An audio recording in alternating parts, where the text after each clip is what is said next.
Good morning students.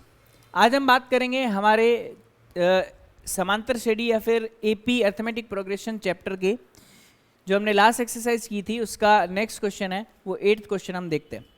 8th question में हमें बोला गया है क्या कि समांतर श्रेणी 1, 4, 7, 10, 88 में अंत से 12वां पद ज्ञात कीजिए। ठीक है, तो देखते हैं यहाँ पे प्रथम पद क्या दे रखा है,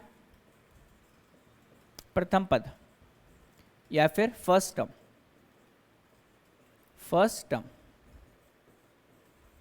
ये आपके पास a है। a का वैल्यू कितना है, 1 है। सारवंतर जिसे हम क्या बोलते हैं, कॉमन डिफरेंस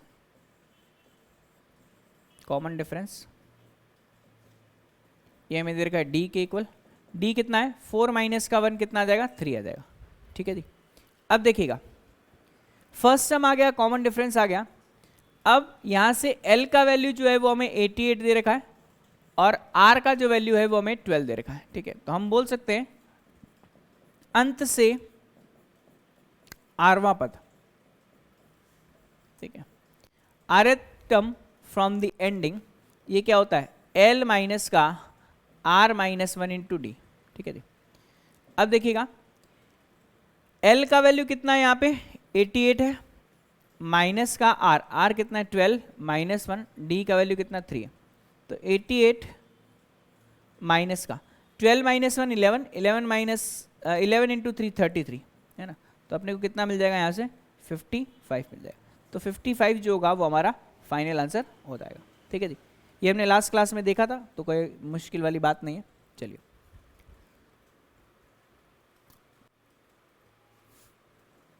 अब देखिए, हमें बोला गया है एक समांतर श्रेणी में 60 पद है। For a given AP there are total number of terms 60। यदि उसका प्रथम पद तथा अंतिम पद हमें दे रखा है तो उसका 32वां पद ज्ञात कीजिए। तो हमें गिवन क्या है, गिवन है इन, सबसे पहले हम एज्यूम कर लेते हैं, लेट फर्स्ट टर्म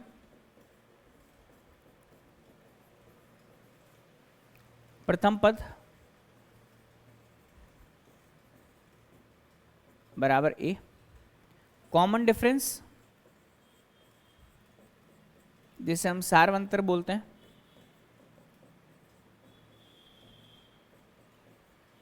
ये d है। ठीक है, अब इसमें बोला गया है कि इसमें टोटल नंबर ऑफ टर्म्स मतलब n का वैल्यू कितना गिवन है, 60 गिवन है। ठीक है, और इसका प्रथम पद a का वैल्यू हमें कितना गिवन है, 7 गिवन है। ठीक है, और अंतिम पद क्या होता है, an होता है। an का वैल्यू कितना गिवन है, 125 गिवन है। ठीक है, तो उसका हमें a 32 जो है वो टर्म ज्ञात करना है, a 32वां जो पद है वो हमें ज्ञात करना। तो देखिएगा हम जानते हैं कि an का वैल्यू क्या होता है, a प्लस का n माइनस 1 इंटू क्या होता है, d होता है। ठीक है, देखिएगा an का वैल्यू हमें दे रखा है 125, a हमें 7 दे रखा है, n का वैल्यू 60 दे रखा है माइनस 1 इंटू डी। तो d निकल जाएगा यहाँ से, कितना आएगा 125 इक्वल्स टू 7 प्लस का 60 माइनस का 1, तो ये हमें मिलेगा 59 इंटू डी।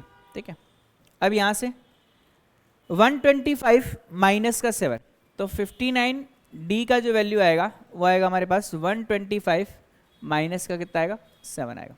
ठीक है, अब यहाँ से हमें कितना मिलेगा 125 माइनस का 7, तो ये हमें देगा 5 जाएगा तो 120 बचेगा, 2 जाएगा तो 118 बचेगा, ये 59 डी का वैल्यू। तो डी का वैल्यू कितना आएगा 118 डिवाइड बाय 59, तो हमें मिलेगा कितना 2। ठीक है, डी का वैल्यू आ गया। अब हमें सिंपली पूछा जाता है 32nd टर्म फाइंड आउट करना है, 32वां पद ज्ञात करना है। तो देखिए यहाँ से a32 का वैल्यू a प्लस का 31 इंटू क्या होता है, d होता है। तो a का वैल्यू हमें गिवन है 7 है, 31 इंटू d का वैल्यू कितना भाई, d का वैल्यू अभी हमने फाइंड आउट किया 2 है। तो 7 प्लस का 2 1 जा 2, 3 2 जा 6, ऐड करेंगे तो 7 + 2 9, तो हमारे पास A32 जो आ जाएगा उसका वैल्यू आएगा 69 के इक्वल। क्लियर है भाई? तो हमारा आंसर आ गया A32 का वैल्यू। चलिए नेक्स्ट क्वेश्चन देखते हैं हमारा। चलिए नेक्स्ट क्वेश्चन बोला गया है कि 4 संख्याएं समांतर श्रेणी में यदि संख्याओं का योग 50 तथा सबसे बड़ी संख्या सबसे छोटी संख्या की 4 गुनी हो तो संख्याएं ज्ञात कीजिए। अब देखिए, जब कभी भी आपके पास इस तरीके का क्वेश्चन आए, ठीक है, तो आपको एक चीज ध्यान रखनी है कि समांतर श्रेणी या फिर एपी के लिए जो हम संख्याएं चयनित करते हैं उनका एक फिक्स पैटर्न होता है, और वो जो फिक्स पैटर्न होता है वो मैं आपको बता देता हूं। ठीक है, देखिएगा कैसे, यहां से समझिएगा। ठीक है,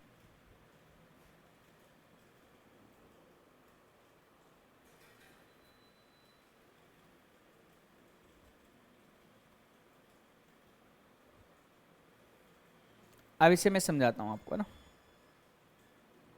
देखिए यहां पर सबसे पहले संख्याएं, ठीक है, कितनी संख्याएं लेनी है, ठीक है, और उन संख्याओं का चयन जो है वो किस प्रकार से किया जाता है। ठीक है, यदि किसी समांतर श्रेणी में, समांतर श्रेणी या फिर एपी हेतु संख्याओं का चयन, संख्याओं या फिर कह सकते हैं पदों का चयन, पदों का चयन। ठीक है, यदि हमारे पास किसी एपी में 2 संख्याएं हैं या 2 पद हैं, तो एक को तो लेना होता है आपको, 2 नहीं, पहले हम 3 से प्रारंभ करते हैं, क्योंकि 2 तो कुछ भी आप ले सकते हो, कोई दिक्कत वाली बात नहीं है, 3 में दिक्कत आती है। अगर 3 है आपके पास, ठीक है, तो आप क्या करेंगे, बीच वाला टर्म तो लेंगे a, ठीक है, फिर इधर लेंगे आप a प्लस का d, है ना, और उससे पहले लेंगे क्या, a माइनस का d। क्लियर है? तो a माइनस का d, a और a प्लस का d। मान लीजिए आपके पास संख्याएं 4 है या पद 4 है, संख्याएं बोल सकते हैं या फिर बोल सकते हैं क्या, पद, टर्म्स, है ना। अब देखिएगा, अगर 4 है तो हमें क्या करना है, सिंपल सी बात है, एक हमें लेना है a प्लस का d, ठीक है, उससे पहले लेना है a माइनस का d, ठीक है, उसके बाद में हमें क्या लेना है, a प्लस का कितना आ जाएगा अपने पास, 2d आ जाएगा यहां से। ठीक है, a प्लस का कितना, 2d, a प्लस का कितना, 2d। ठीक है, और यहां पर आएगा हमारे पास a माइनस का 2d। क्लियर है? एक तो आएगा a प्लस का 2d और एक आएगा हमारे पास क्या, a माइनस का 2d। क्लियर है? इसको थोड़ा सा सेट करते हैं यहां से।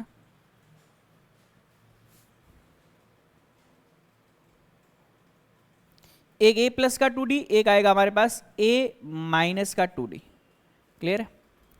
अब देखिएगा, अगर 5 हो आपके पास पद या फिर संख्याएं, तो हमें क्या, कैसे करना है, 5 के लिए वही, एक a लेंगे, एक a प्लस का d लेंगे, ठीक है, और एक लेंगे हम क्या, a प्लस का कितना, 2d लेंगे। ठीक है, क्लियर है? अगर आपके पास कितनी है, 5 संख्याएं, तो a एक लेंगे, a प्लस d लेंगे, a प्लस 2d लेंगे, इधर लेंगे हम a माइनस का d और इधर लेंगे a माइनस का 2d। क्लियर है? ठीक है, तो इस तरीके से हम क्या कर सकते हैं, इन संख्याओं को ले सकते हैं। फिर 6 आए, 7 आए, तो उस तरीके से आपको क्या करना है, अरेंज करना है। ठीक है जी, यहां तक आपको बात समझ में आ गई होगी। अब इस क्वेश्चन में क्या बोला गया है उसको समझिएगा। 4 संख्याएं समांतर श्रेणी में, ठीक है, तो हम मान लेते हैं, माना 4 समांतर श्रेणी में संख्याएं निम्न है। ठीक है, क्या है, निम्न है। Let 4 numbers are in A P given below, क्या 4 है, तो एक को हमें मानना है ए, ठीक है, एक को मानना हमें कितना ए प्लस का, या फिर एक ए प्लस का डी, उससे पहले ए माइनस का डी, फिर ए प्लस का 2d, है ना, और यहाँ से आएगा हमारे पास ए माइनस का कितना 2d। देखिए कॉमन डिफरेंस सही आ रहा है कि नहीं आ रहा, कॉमन डिफरेंस सही नहीं आ रहा, इसे हम क्या लिखेंगे 3d लिखेंगे, और ये हमारे पास कितना आएगा माइनस का 3d आएगा, ठीक है। इसमें भी हम क्या करेंगे 3d और प्लस का 3d और माइनस का 3d, ठीक है जी, कॉमन डिफरेंस सेम आना चाहिए। अब देखिए इन दोनों का सारवंतर 2d है, इन दोनों का सारवंतर 2d है, और इन दोनों का सारवंतर भी क्या है 2d है। अब बोला गया चार संख्या समांतर श्रेणी में यदि संख्याओं का योग 50 है, 50 है मतलब a माइनस का 3d प्लस का a माइनस का d, है ना, a प्लस का d और a प्लस का 3d, इन सभी का योग किसके बराबर है 50 के बराबर, ठीक है, ये हमें गिवन है क्वेश्चन में। तो देखिए इसका फायदा ये होता है कि -3d से +3d, d से -d कैंसिल आउट, a और a कितना आ जाएगा 4a, 4a का मान किसके बराबर 50 के बराबर, ठीक है जी। अब हमें a का वैल्यू फाइंड आउट करना है ना, a का वैल्यू फाइंड आउट करना है, तो देखते हैं a का वैल्यू कैसे फाइंड आउट करेंगे। यहाँ तक सभी को क्लियर हो गया होगा, इसमें कोई दिक्कत वाली बात नहीं है, ठीक है। चलिए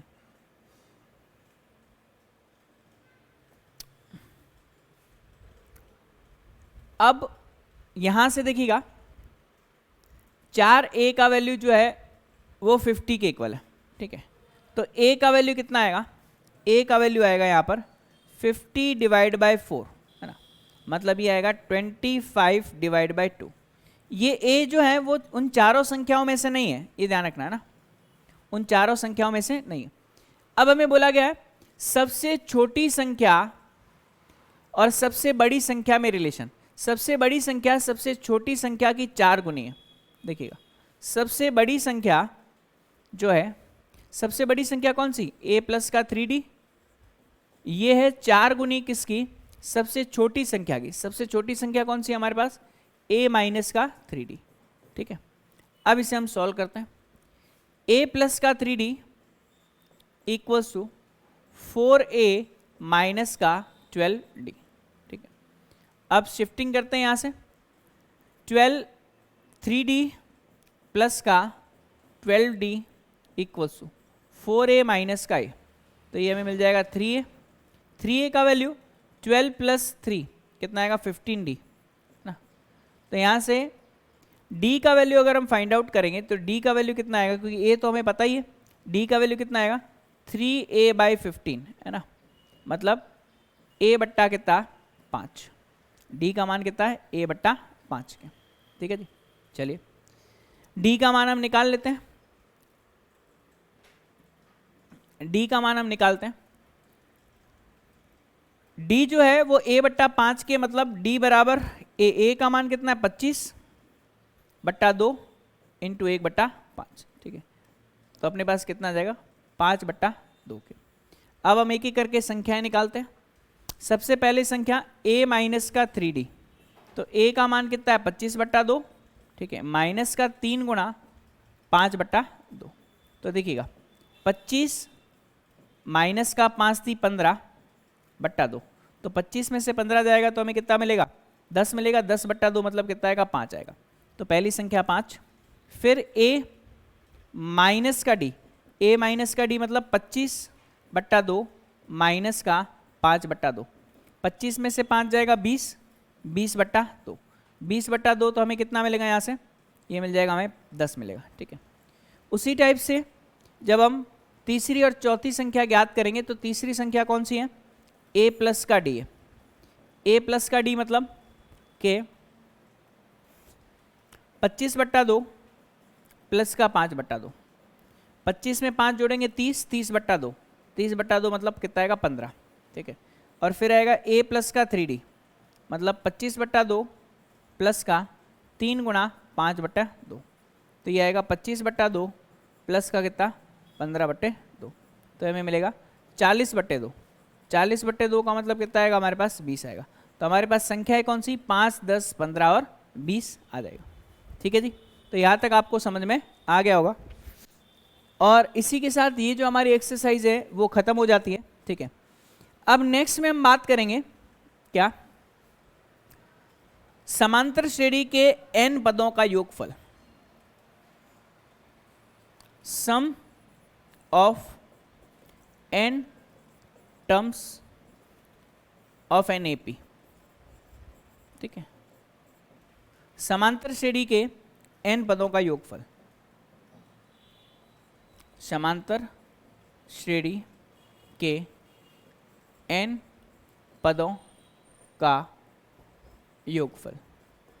ठीक है, अब देखिएगा ये क्या है, समझना।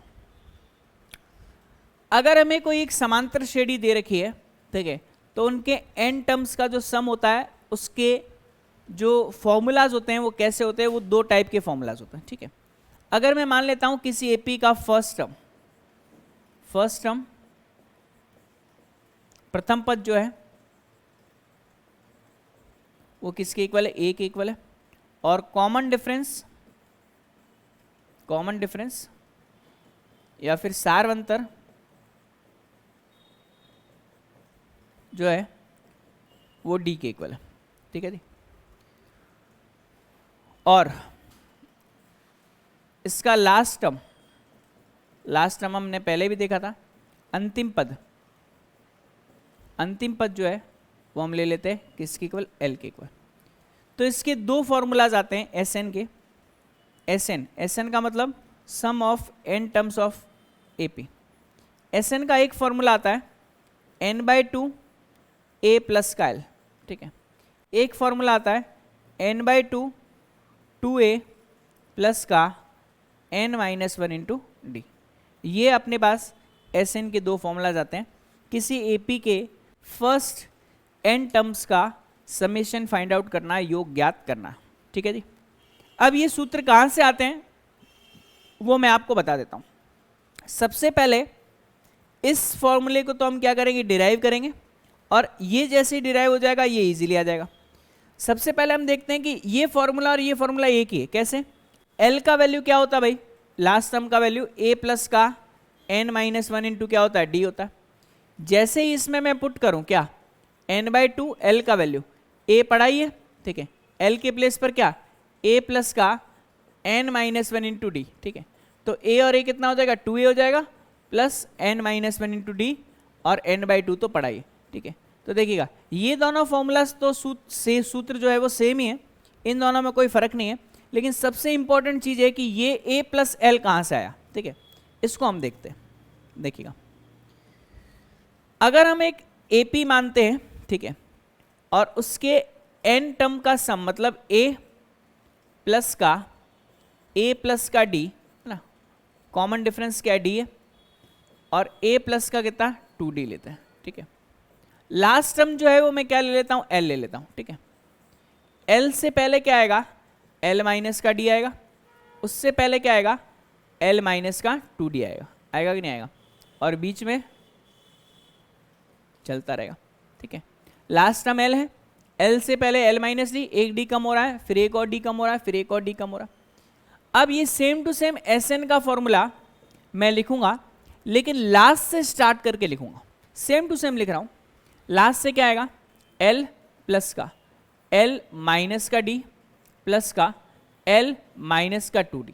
ठीक है, अब लास्ट में क्या पहुंच जाएगा, a पहुंच जाएगा, और a से पहले a प्लस का d, और उससे पहले क्या, a प्लस का क्या 2d।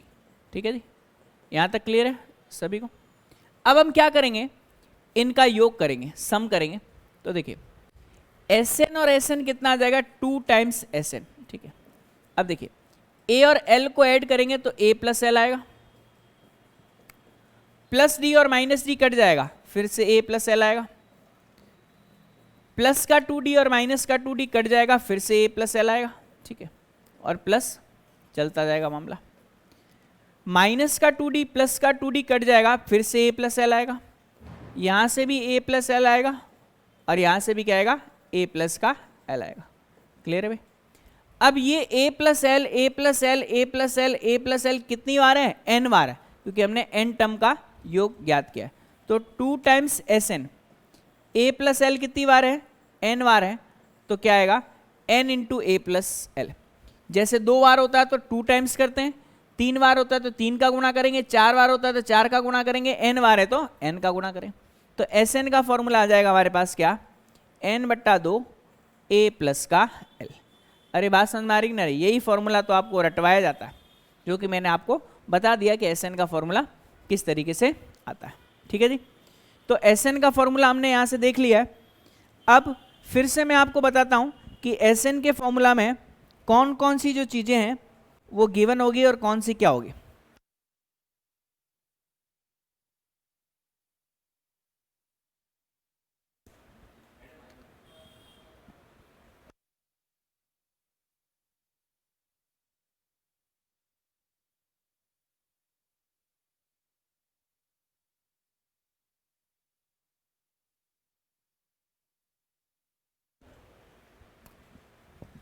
तो इस तरीके से हमने इसको देखा। अब एक काम करते हैं, यहाँ से मैं ये फॉर्मूला फिर से लिखता हूँ। ठीक है, देखिएगा हमारे पास 2 फॉर्मूलास, एस एन जो है वो n/2 है और ये क्या है a प्लस का l है, क्लियर है। और दूसरा फॉर्मूला एस एन का वैल्यू n/2, ये है अपने पास 2a प्लस का n-1 इंटू डी है। ठीक है, अब दिमाग में ये आता है कि कौन सा फॉर्मूला कब यूज में लेना है, तो ध्यान रखिए अगर आपको एपी का लास्ट टर्म गिवन है, लास्ट टर्म है ना, मतलब अंतिम पद गिवन है, तो हमें इस सूत्र का प्रयोग करना है। और अगर कॉमन डिफरेंस गिवन है, कॉमन डिफरेंस गिवन है और अंतिम पद गिवन नहीं है, तो कॉमन डिफरेंस मतलब सारवंतर दे रखा है, तो हमें इस सूत्र का प्रयोग करना है। तो ध्यान दीजिएगा, और ये क्वेश्चन टू क्वेश्चन डिपेंड भी करता है कि कब कौन सा फॉर्मूला प्रयोग में लेते हैं, लेकिन साधारणतया पहला पद और अंतिम पद दे रखा है, पदों की संख्या दे रखी है, तो हमें ज्ञात करना पड़ेगा पहले फॉर्मूला से। और दूसरा फॉर्मूला यूज लेना है क्या, जब a गिवन है, n गिवन है, d गिवन है और हमें एस एन का वैल्यू पूछा है। अब देखिएगा इस फॉर्मूला में कौन कौन सी चीज़ नोवन है, कौन कौन से अननोवन है, वो क्वेश्चन के हिसाब से डिसाइड होगा। लेकिन कितनी चीज़ें, ये पहली चीज़ फर्स्ट, ये अपने पास सेकंड, ये n जो है वो थर्ड है और d जो है वो फोर्थ है। अब इन चारों में से 3 चीज़ें गिवन होगी, है ना। 3 वैल्यूज will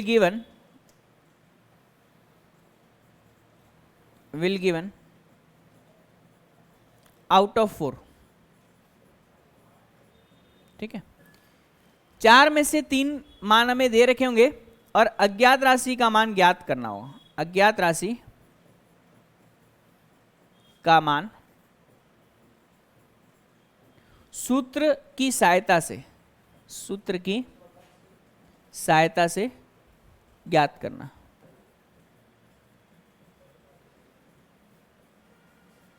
हमें ज्ञात करना, बात समझ में आई। ठीक है, तो इस तरीके से हम फॉर्मूला यूज में लेंगे और अननोन क्वांटिटी की जो वैल्यू है वो फाइंड आउट करेंगे। ठीक है, अब देखिए 1-2 क्वेश्चन देख लेते हैं इस पर आधारित।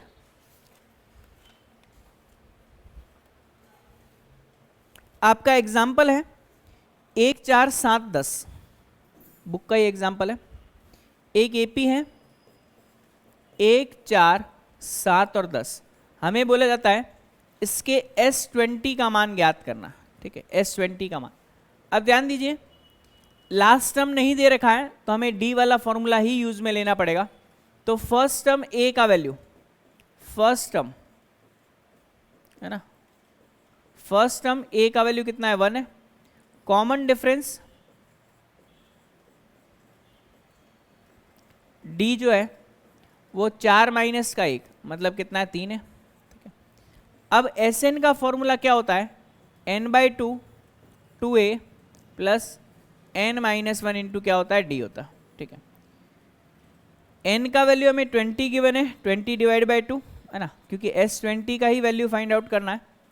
2 इंटू a तो 2 into 1 plus n-1 into d, n का वैल्यू कितना है भाई, 20 है -1 इंटू डी, डी का वैल्यू कितना हमारे पास 3 है, तो हम 10 डिवाइड बाई 20 डिवाइड बाई 2 10 आएगा, 2 प्लस का 12 20 माइनस 1 19, 19 इंटू कितना आ जाएगा 3 आएगा, ठीक है।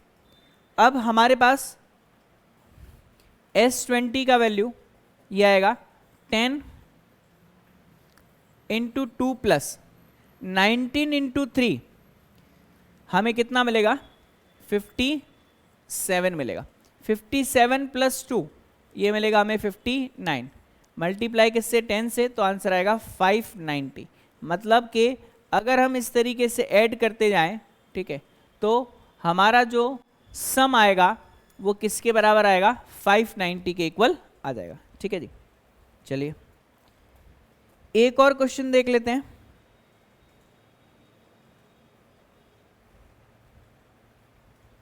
जिसमें आपका n का वैल्यू दे रखा है, ठीक है, मतलब n लास्ट टर्म आपका दे रखा है 34, 32, 30 और 10।